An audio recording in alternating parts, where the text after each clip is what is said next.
know why it always goes like this. It's either all or nothing here in Oklahoma. Look at that giant snowstorm. Listen to me. Giant rainstorm. It's 100 degrees out there and a snowstorm out here. We're just about finishing, of course. You know, giant rain cloud. We want the rain. We've had a drought for a month. Snow cloud. What's wrong with me?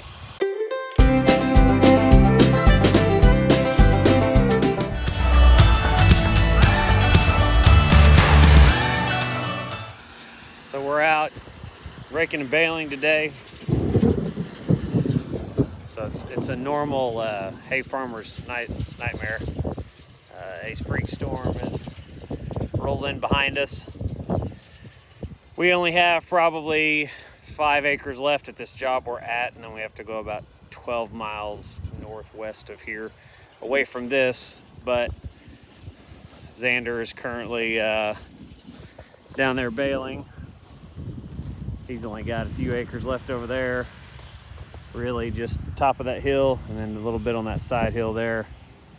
And the chances currently doubling these rows as the hay in Oklahoma is about dried up and died. But he's trying to get it raked up. We took took 2 rows, made them 1.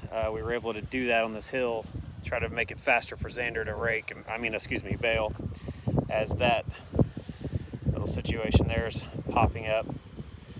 But it looks pretty good. Hay's turning out good for us. It's good and dry. We're not really having any trouble. Low production. Still looks pretty good. The production's down quite a bit. We're normally 2-3 bales an acre on an average. We're at 1.5, maybe 2 on an average. The drought has been pretty real. Farmers here in Oklahoma, cattle ranchers, those boys are gonna need hay this year. I'm fortunate where I had enough ground to continue to cut. I still have about 400 acres left. If we get enough rain like they're talking about in the next 2 or 3 days, we may grow back a little bit. We might get a second cutting on some of the bigger places that these guys fertilize.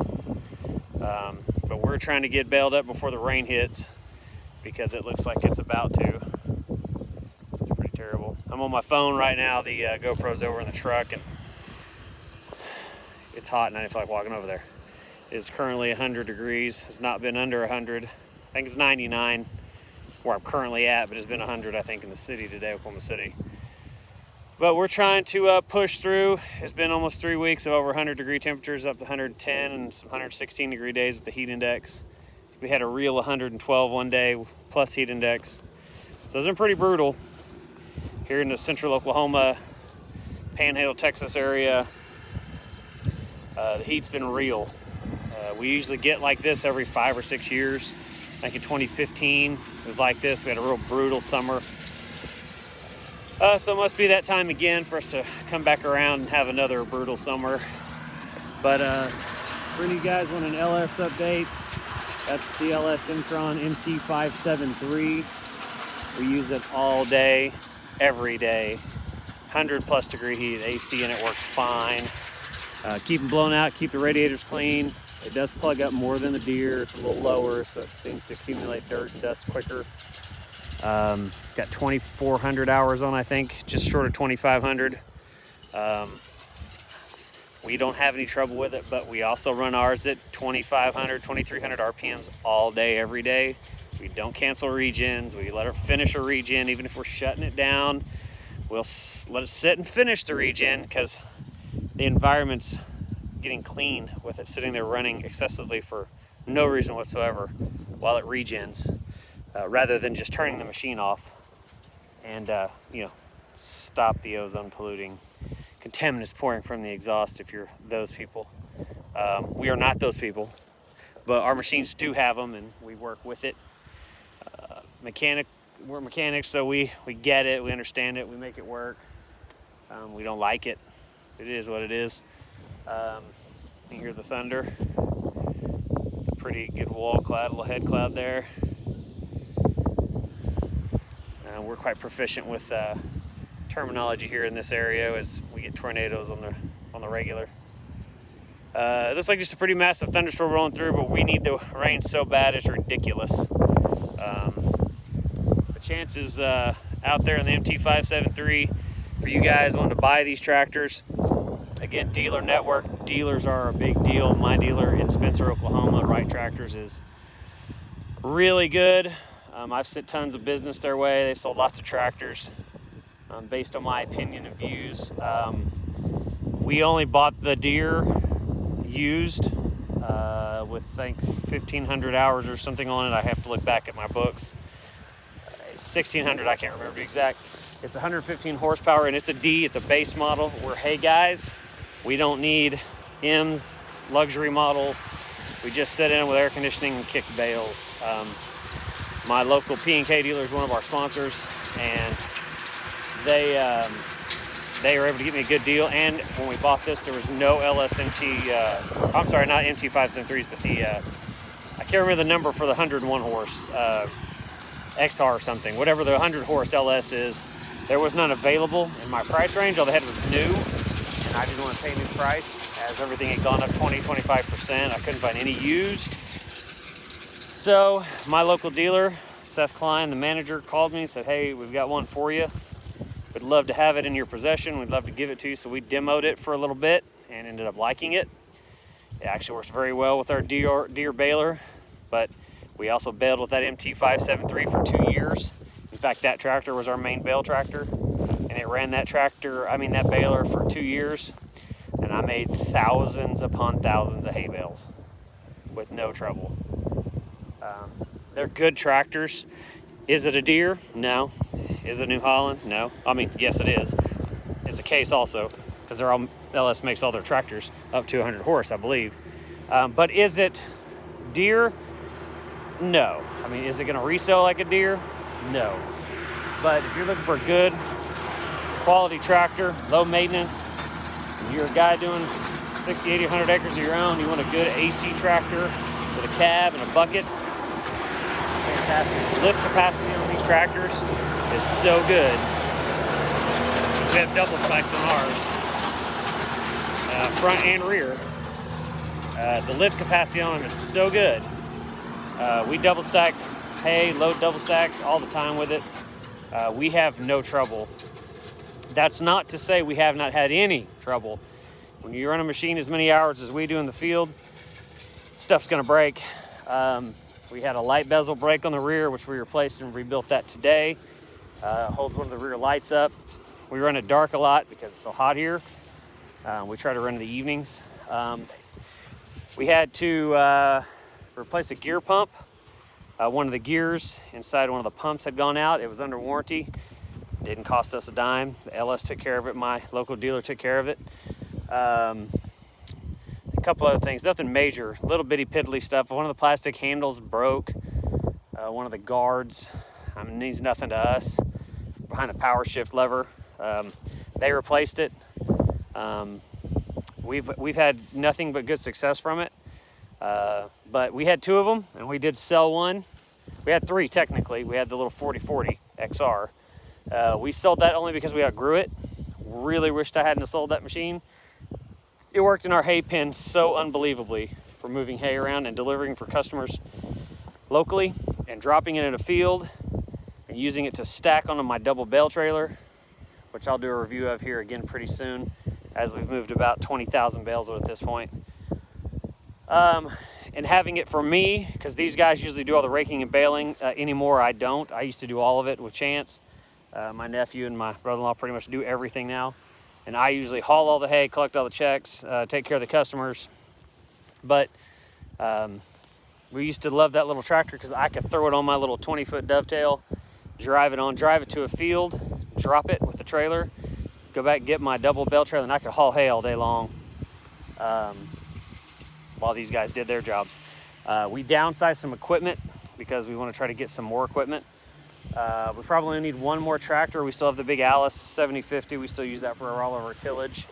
The Deere's going to get some of that this year. We have 2 30-foot cultivators now. Alice Chalmers cultivators, 1650s I think they are. And the Deere pulls it in our sandier soil. So if we have to, it should do no 4-wheel drive on it. I'm gonna bead juice the tires on it this year. I haven't done it yet. I'll put it front and rear. That's what's in the LS. We have beet juice in ours. It's called a rim guard, front and rear.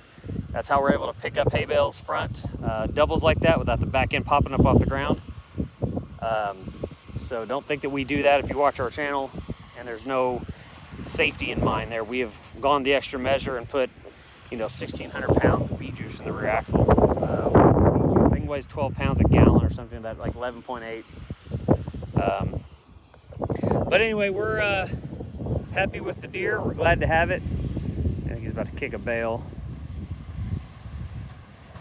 That 460M has been fantastic for us. We've had really, really good luck with it. No more trouble this year. We did have a couple bearings go out, but it's also been 110 degrees. I mean, what do you expect? It's 2 years old now. We've had no trouble with the LS. We did go in the shop over the winter and had the gear pump changed. All right, it wasn't a gear pump, it's a gear on the pump. I keep saying that wrong. Because it had lost some of its splines. Again, we use the hydraulics on that tractor for all it's worth. We use all three input, detent levers all the time. The full flow on that machine is fantastic. That deer only has two, and we hate it. Hate that function of it because we love that full flow. It's also what runs our rake because it has to have a full flow circuit. You can bungee cord one to this and make it run full flow. It doesn't affect it at all, but it just seems cheesy for such a massive tractor company not to just put a third function on the stupid tractor. I'd pay it. I think everyone would to have the option. Just from the factory, stick a third function on it. Let's go. LS does it. It's actually 4 functions. On the bucket, it actually has a connection for a grapple. So you get 4 on the LS, technically speaking. The hydraulics on that tractor are ridiculous. They really are. LS really overpowered their hydraulic systems. It picks up as much as that deer does, and that deer is a bigger machine. It doesn't handle the weight. Obviously, that 6 Series is a much bigger tractor. But as far as weight capacity goes, I think the deer only outlifts it by a couple, 300-400 pounds. But it's just silly, the little differences. Anyways, you guys are looking for in the LS tractors. I can't say enough good things about them. Again, dealer matters. Make sure your dealer's able to service your equipment and work on it if warranties are needed. The turbo went out. The turbo was still working, but the turbo had some seals seeping in it. Also under warranty. I think that's a 3,000 hour warranty item. The 6 year warranty means nothing to us because we run so many hours. So when we buy them, we base everything on the hours of the warranty. You other guys who don't run the kind of hours we do, the 6 year bumper to bumper, or I think it's 2 year bumper to bumper and 3 year anything in fluid. You guys will be fine with that, and you guys buying them like that. But we're running these tractors. We've started at 8 o'clock this morning, and it's now, so what time is it now? Can't see what time it is. Oh, 5 o'clock. So you guys have already been out here 8 hours almost. Running these machines in the 100-degree heat all day. But anyway, just a little short video of us getting some hay. We haven't done a whole lot of video on hay footage this year. It's hay. Everyone knows how you do it. Everyone knows how you make it. So we didn't feel like getting a ton of hay footage was necessary, but we do have some footage of it, and I'll put it up. But anyway, we windrower footage, so on and so forth. But it does a wonderful job. The LS does with keeping up with the demand of work. We don't see any real issues with it. The deer has been a blessing for us as well. Bigger horsepower. It does ride a whole lot smoother in the field. Put the beet juice in your tractor, guys. It'll make the tractor ride so much better. It just really does. It weighs it down. Make sure you put your wheels as far out wide as you can get them, front and rear. It makes it ride so much more comfortably. And if you are going to do double spikes like we are, front and rear, always have something on the rear when you're loading from the front. It just makes the front steer so much better. When your tire pressure up around 27, it just makes the front end steer so much easier and less work on the tractor. You can do it without the rear weight because we have beet juice in it, and it works fine. But we have to turn the 4-wheel drive on so we don't get any rear wheel spin out.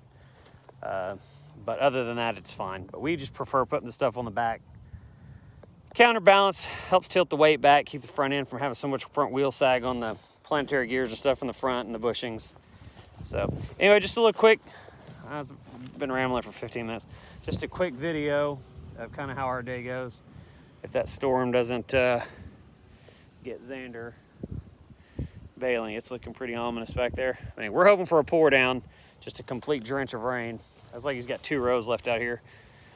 This is an airport in our local town. We do bale the airport. I think it's 300-400 acres. I can't remember what's exactly. It's 333 acres or something like that. But we do it for the city. We do a lot of lands for the city in certain areas of town. But anyway, just a quick video, guys. If you have any more questions about the LS MT573, be sure to shoot us a message. I usually try to answer all those comments, as there's more bad news than good, but a lot of these knuckleheads don't run their machines like they're supposed to. Regen problems. You have to run a regen tractor, little or big, it doesn't matter, 1800 to 2000 RPMs the entire time you're in the machine, because that soot load will build up in those DEF filters. And if it doesn't have the proper amount of heat blowing through it, and the regen can't kick on and get the right inlet and out temperatures and burn off all that stuff, it's just going to cause you problems. That goes for the deer. It doesn't even make a difference. That piece of crap regens every 10 hours for 45 minutes. It's really annoying. Every time we're ready to shut that off, every farmer complains it literally regens. So we have to let it sit and run for 10 or 20 more minutes while we're done, so it can finish a dumb regen. We have never, to my knowledge, shut any of our machines off in a regen. Even our dualies have regen on them. These are 08s, 6.4s, and we always will run around the block an extra 2 or 3 times until the regen quits. But you guys in your regen tractors, if you don't run them at the right RPMs and keep them hot, they're going to cause you problems. And you can't ignore the regens, and you can't let them not run and finish. It doesn't matter what brand's on the hood, it will screw them up. It just will. We do a lot of service and maintenance work in the wintertime on other machines. It's just a lot of trouble with these guys. You know, the inlet temperatures and the outlet temperatures won't match because the soot load's at 95% and the filters are plugged up. It's just, I mean, do some research, read about them before you buy one. If you're not into all that regen bullcrap or DEF or whatever, buy an older tractor. Get you a 4420, or if you can find one, get you an older machine. I mean, I'm kind of rambling here uselessly, but I just see a lot of stupid comments on the LSs, especially about the regen. Well, this isn't your grandpa's tractor, so you don't idle it and run it at a low RPM while you're farting around with your brush hog. You want the hydraulics to work right, you want the engine to perform correctly, and the speeds of the hydraulics to work correctly. 2000 RPMs the whole time you're in the machine. That diesel is made to run at max RPM the entire day. We do it every day with that tractor. 2400 RPM, 23, whatever the 540 speed is, 2350 or something. All day, every day for 4 years, that tractor runs at that RPM. And it never mechanically, engine-wise, has broke down.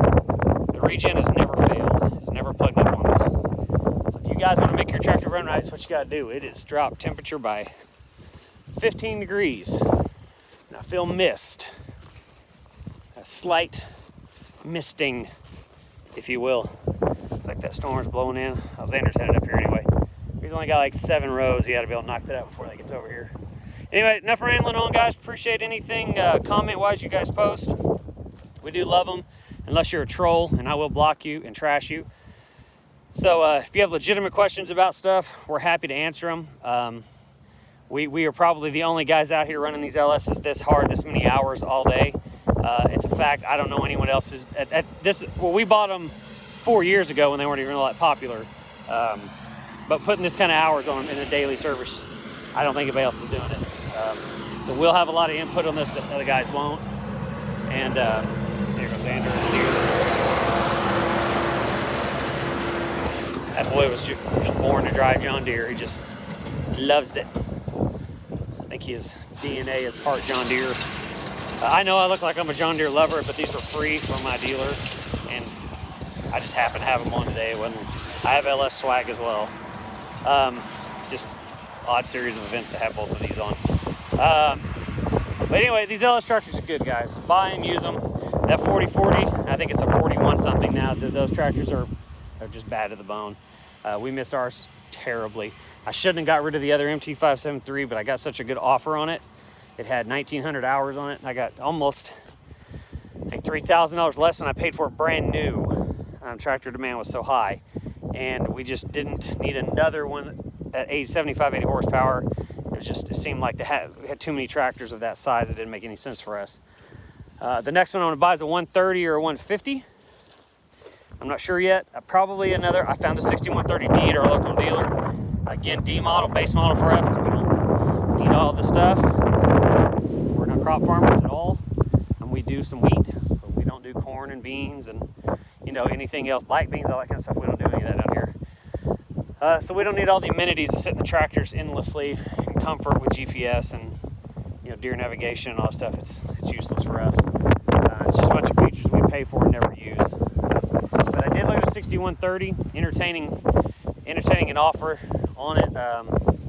We'll think about it. It may not be this year. So anyway, the deer's been fantastic. Let me do a quick review on it. We had zero trouble with it so far. We bought it used, but it's been great. We can keep bailing at 7 or 8 miles an hour. Of course, this is barely. I mean, we can bail at 10 miles an hour. It's smooth enough, no problem.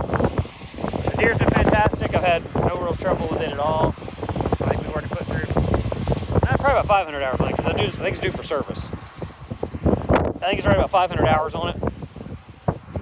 Yeah, I think that's right. I think they're about due for service. So we've got about 500 hours into it. We've done nothing to it. The only thing I did do to it was when I first got it the first week, they had fixed one of the def clamps, but they had to take a radiator hose off to get to it. And I guess the guy just didn't get the clamp tight enough. And when we got it real hot, it blew off, but that wasn't the tractor's fault. It's more of an installation error from the dealer, which they were quick to fix. I went ahead and put the clamp on it. They sent me out five bottles of antifreeze because it dumped most of the antifreeze. I didn't pay for any of that. The dealer took care of it. But yeah, it's been great. We've had no trouble. We had a couple of bearings go out in the baler this year. I think I put 4 in it so far. Bearings go out. I don't care what brand baler you have, they just all go out. The 460M has been 469, the one I had that burned up in the video. It's on there on our channel. They're the same exact baler, dude. The doors are different. Other than that, it's the same exact machine. Mega wide pickups, the whole 9 yards. You gotta change your bearings. You gotta check them, heat test them. We use the heat gun, check them. If you get excessive heat on them, look at them, make sure there's a gap in the bearings falling out. All right, I'm gonna get out of here. Xander's about finished. We gotta roll on to about another 20 acres for the day. See ya.